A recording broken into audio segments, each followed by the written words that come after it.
Hi! So this is the second part in the series. So in the previous video, I mentioned about what a restorative approach is or conversation is and when you would use it. Okay. I did mention that there were sort of more simple things and it can be very, very simple. You know, what happened? What can we do about it? Right. Okay. How can we move on? Done. Okay. But when it gets to the most complicated parts, this is where I would say that people struggle more with it. Okay, with restorative approach, I would also say what would be really good is actually if you use symbols. You know what happened, and you should have restorative approach symbols as well. This really helps all children sort of access it as required. So.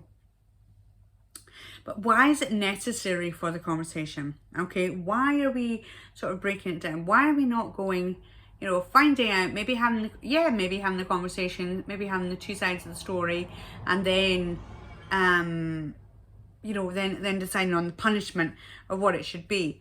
Why is it much more than that? And what I'm going to say about it is that Brené Brown talks about shame. Okay. You'll have all seen the TED Talk. If not, I highly recommend going to it. Oh, and doing it. Sorry, there's a battery issue there. But yeah, go and watch her TED Talk on shame. Okay. And she says that there's three things that are required to keep shame alive. And that is secrecy, silence, and judgment. And I think we're so guilty of being the judge and jury and keeping that in silence. The amount of shame that we feel as the human race is just insurmountable at times. This can then, you know, the use of shame can actually lead to depression, addictive behaviors, bullying, lots of unwanted outcomes for our children.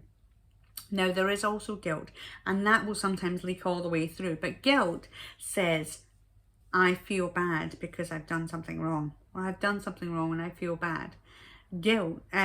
Shame says, I've done something wrong and I am bad.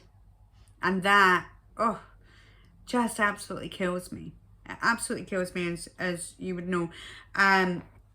The idea that somebody is not enough, they're not good enough, and you know, if they've managed to get over the, you know, that I'm not good enough or I'm not enough, then there's also a little voice that says, well, who do you think you are? And I'm going to be really honest that there's a reason why I haven't posted a whole load of videos, and that's partly because of shame. The exposure of, you know, these kind of things as to who exactly do I think I am? Who, you know, have I got it right every time? Absolutely not. And to share something like this, I really felt, well, you know, I'm just not good enough. But actually, I think that there is so much power in terms of vulnerability, and that's what I show in my videos, the vulnerability, and that shows power and shows acceptance of ourselves, a little bit of ourselves, and that hopefully you guys can recognize a little bit of what I show in my videos as well. So the conversation that we're having is to try and ensure that the children are taking responsibility for their own actions in order to avoid the shame part of it. Now, I have often, you know, I actually made this video already and I said that there was a spectrum, but actually there's not a spectrum in a line, it's a spectrum in a circle.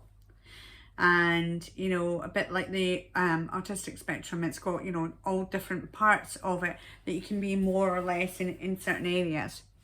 And I think that sometimes shame comes in where maybe you have a child that seems very entitled, their parents are like, oh no, not my child, not my child. I'm sure we all know these kind of children.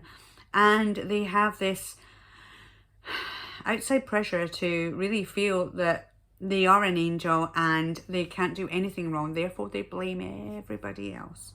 They're blaming everybody else, and that's spike in action. And also what might happen is they might cut off relationships that otherwise would have bloomed so well because they made a mistake and couldn't find their way back. To the other side of the spectrum, where actually they've been experiencing, you know, bullying, depression, addictive behaviours at home. And actually this is their release and this is their way out, and everything in between. And we absolutely know and we feel for these children. It's not that we don't understand this. We do understand it more than they will ever know.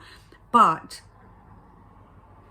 what we need to help these children do is help repair the relationships that have maybe broken down, repair the relationships that they feel that they want and need, but they don't have, and make sure that we are the stone that remains, and you know, the rock that remains the same. That means about boundaries. I've talked many times about boundaries and how children need that to feel safe, and making sure that those boundaries are there. So making sure your boundaries are very, very clear, and you're not sacrificing your boundaries in order to go, oh, it's okay, it doesn't matter. Yeah, so really focusing on that. And the next video, I'm actually going to rope in the girls' help, and they're going to do like a couple of little skits on what it might look like and how the children might feel, what it's looked like